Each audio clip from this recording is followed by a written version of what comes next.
Bonsoir et bienvenue dans Inside News. Nous sommes le lundi 6 octobre 2025. Ce soir, nous ne couvrons pas seulement une actualité, mais une seule journée.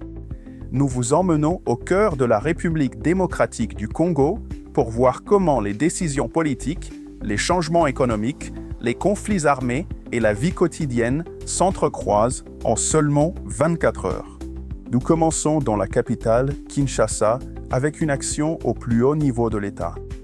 Le président Félix Tshisekedi a aujourd'hui formellement exigé du gouvernement l'organisation d'une table ronde nationale sur l'emploi des jeunes, insistant sur un plan d'action concret pour aborder cette question cruciale. Dans la capitale également, une grève d'envergure a été évitée par tous les acteurs connectés. Le syndicat de l'administration urbaine de Kinshasa ayant suspendu son mouvement après avoir reçu des assurances du gouvernement. Sur le front économique, la nation est aux prises avec un paradoxe. Les chiffres officiels montrent aujourd'hui que le franc congolais s'est apprécié de manière remarquable de 9,1% face au dollar américain.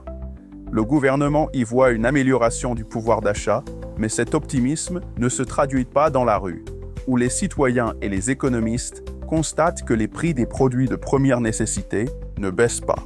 Cette pression économique est aggravée par une grave crise des infrastructures. Aujourd'hui, les habitants de plusieurs grandes communes de Kinshasa signalent une importante pénurie d'eau potable. La défaillance de la Compagnie nationale des eaux a paralysé les activités quotidiennes et la vie des ménages, provoquant la colère et soulevant des inquiétudes sanitaires dans la vaste capitale. Pendant que Kinshasa fait face à ces défis urbains, le conflit dans l'est du pays se poursuit. Des informations ont confirmé aujourd'hui qu'une base navale des forces armées congolaises à Kasseni, dans la province de l'Ituri, a été attaquée par des miliciens de la CRP. L'armée a repoussé l'assaut avec succès, mais l'incident est un rappel brutal des menaces sécuritaires persistantes et violentes, loin de la capitale. Enfin, sur le front social et humanitaire, la journée est marquée par des développements contrastés. L'organisation médicale Médecins sans frontières, ou MSF, a officiellement annoncé la fin de son intervention d'urgence de 3 mois contre une épidémie de choléra dans les zones de santé de Rutshuru et Binza, marquant un progrès significatif.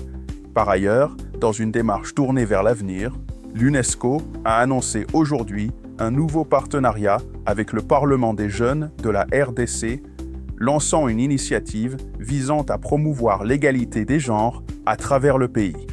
Ainsi, en l'espace d'une seule journée, un décret présidentiel, un paradoxe monétaire, une pénurie d'eau paralysante, une attaque de milices, la fin d'une urgence sanitaire et une nouvelle impulsion pour le progrès social. C'est le portrait d'une nation d'une immense complexité, qui mène des batailles sur tous les fronts. Merci de nous avoir rejoints sur Inside News, où nous croyons que chaque jour recèle des histoires qui méritent d'être racontées.